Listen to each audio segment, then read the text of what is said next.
I remember going to bed each night, and the prayer that I would say almost every night throughout high school was God, help me to become great so that I can lead and set an example. I remember like that was my mantra, and that's what I asked for. And, and then life happened. So I grew up, also rural. I grew up in a town called Chino. It's about an hour, thank you, about an hour or so east of here. And when I say I grew up in Chino, people say, I know Chino, that's in upstate California where they've got the university. I say, no, that's Chico. And they say, oh yeah, that's right, I know Chino, that's where Snoop lives and the Ball brothers are from. And I say, no, that's Chino Hills. I grew up in Chino. Right. And when I grew up in Chino, Chino's different today, but when we grew up there were more cows than people. There were two things in Chino when I grew up there. And I know whoever gave the shout out, they know what I'm talking about. So it's the largest dairies in the state of California were in Chino. You knew when you were driving by Chino because you had to roll up the windows. And then second largest prison in the state was in Chino, California Institute for Men. So that's where I grew up. Everybody I knew growing up, their dad was a dairy farmer or a prison guard. I went from Chino to Harvard University. I was the first person in my high school, public high school, Chino High School, first person in my high school to go from Chino to Harvard. And that was disorienting for a bunch of reasons. I had never been in a city, right? In Cambridge, Boston, those are like big cities. I'd never seen like taxis and buildings. I had never been around the seasons, and I hadn't been exposed to that type of weather, and I didn't have a coat, and that was... I really, I didn't know my father growing up. He left when I was 5. I was raised by a single mom, white lady, Polish American. And so I had never been around black people, really.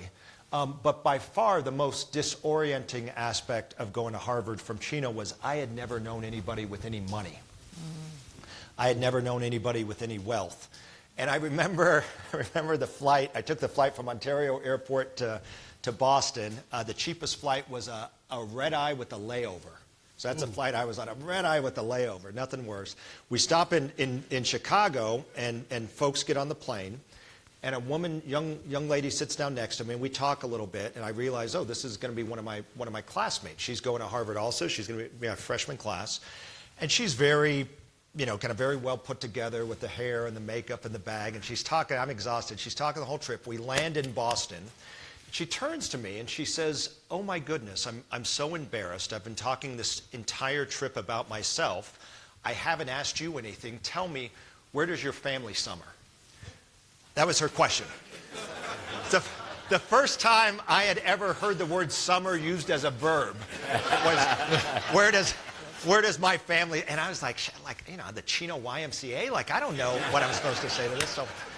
So I want to be clear. I do summer now. I just want to be clear about that. But the point was, I went to Harvard and I worked my butt off, right? And I wasn't sure what I wanted to do with it, but I knew that I recognized that this was a unique opportunity, and opportunities like this don't happen to folks with my background. And so kind of my mantra going through was like, I'm going to get my money's worth. I'm going to learn kind of everything that I can.